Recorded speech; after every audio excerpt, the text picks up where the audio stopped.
All right, man. Thank you for tuning in to my videos. This car here is any golf cart y'all do that's got turn signals. This style right here. Always make sure you wire it off a converter or off the key switch. And the way you want to do it is, this is the main power coming in. There's a red wire, a big red wire here. If you don't have a converter and it's electric, wire it off your key switch. Now, if it's an E-Z-GO TXT 48 volt, make sure you pull your negative off the second battery. This your negative. Here's your main positive here, because if you go anywhere else, you'll give it more than 16 volts. Or 12 volts, like some people say.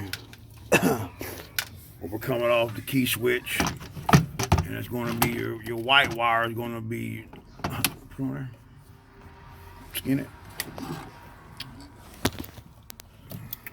There you go.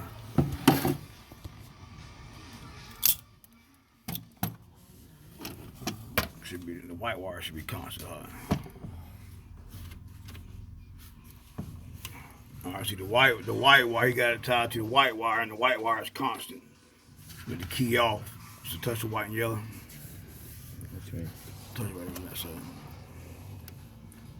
Yeah, and now it turns on and off by the key switch. You got a key? Mm-hmm. I got one.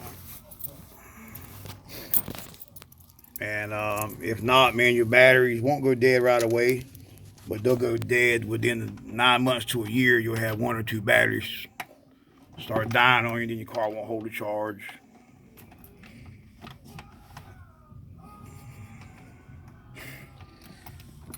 I can't even get the key in it. Might do a video on how to put a damn key in the car. But you can see on that, you can see the lights come on and off by the key switch.